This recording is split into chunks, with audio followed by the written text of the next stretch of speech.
Kyle the spider was different from other spiders. Kyle the spider wore socks.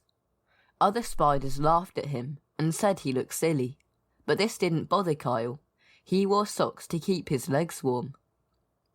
Unlike other spiders, Kyle had very cold legs.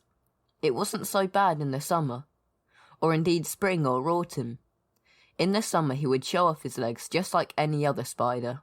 And if it was a particularly mild spring or autumn, then perhaps he would leave his socks off. But in the winter, he would have his thick woolly socks pulled up all the way to his head. Why were Kyle's legs so cold, you may ask? Well, whereas other spiders had big hairy legs to keep them warm, poor Kyle had smooth legs. There were no hairs on Kyle's legs to keep them warm, so that's why he had to wear socks. It was Granny Ethel Spider who came up with the idea of knitting his socks. She saw him one day shivering in his web. At first, she thought he was just shaking with the nerves at the thought of having to catch a fly. "You'll never catch a fly shaking in your web like that," she said. And she was right. One day a big fat fly was about to fly in his web when he saw Kyle shaking like crazy. This frightened the fly, and he turned around and flew away. Kyle gave a big sigh when he saw the fly flying away. "I just fancied that," he said, his stomach rumbling. "Why are you shaking?" asked Granny Ethel Spider. "There's nothing to be afraid of. It's only a fly." "It's my legs," explained Kyle. "They're freezing."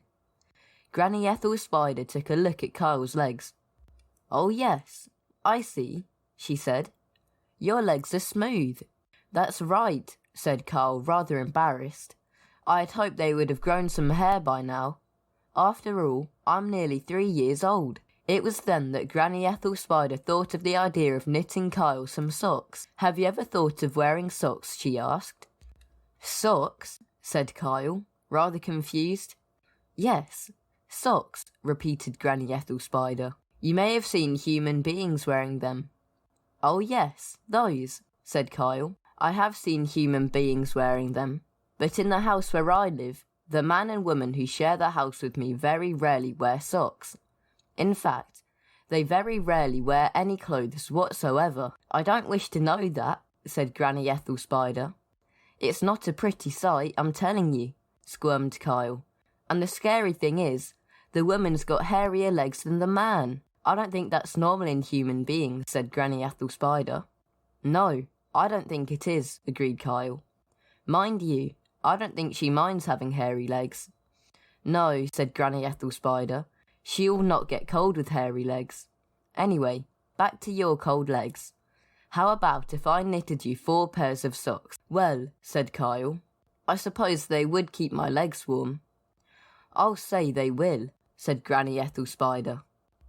And she went ahead and knitted Kyle 8 socks, 1 for each leg. When Kyle first tried them on, he felt quite embarrassed and actually blushed. "Kyle, you'll never catch a fly in your web blushing like that," said Granny Ethel Spider. "Your big red face will frighten even the bravest fly in the world." She did have a point, for Kyle looked like a big red blob with legs. "I can't help blushing," he said. "I'm very sensitive and I look very silly in these socks." Martin the Spider, Kyle's friend, agreed. He couldn't stop laughing when he saw Kyle with his socks pulled up all the way to his head. "Stop laughing," snapped Kyle. "You should be grateful you have hairy legs."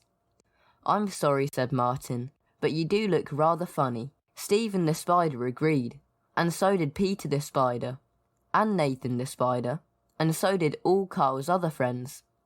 They all thought Kyle looked very funny in his socks. Then one day, the big fat fly returned. He was minding his own business flying towards Kyle's web when he saw Kyle wearing his socks. The big fat fly fell about in a fit of laughter and uncontrollably spun into Kyle's web. "Yes," yelled Kyle, kicking his sock-covered feet into the air. It was the first fly he had caught in his web for a long, long time, and it was all thanks to his woolly socks. "Who's laughing now?" said Kyle, tucking into his juicy meal, fly juice dripping all over his woolly socks. "Aren't you going to share that fly?" asked Martin, his mouth watering. "Yes, you should share it," said Stephen, dribbling all over the place. "Give us a bite, mate," said Peter and Nathan. "No way," said Kyle, stuffing a wing into his mouth. "You lot laughed at my socks." "I didn't," said Granny Ethel Spider. Kyle gave her a fly leg and what was left of an eye to eat. "Thanks," she said. "I'll save that for supper. I've not long since eaten a blue bottle." Kyle became the best flycatcher in the whole world, and it was all because of his woolly socks. His legs would never be cold again, and his tummy would always be full. There were lots more flies out there to reduce to laughter with his woolly socks, lots more flies to catch in his web. Kyle had a huge smile on his face. There was no smile on Martin's face, however, or Stephen's, or Peter's, or Nathan's. For every 10 flies that Kyle caught, Martin and the rest of the spiders only caught 1. Then one day Martin went up to Kyle and said, "Kyle?" "Yes," said Kyle. "Kyle, has your gran got any wool left?" "Why do you ask?" said Kyle. "Well," said Martin, "I'm thinking about shaving my legs." Kyle smiled and pulled his socks up.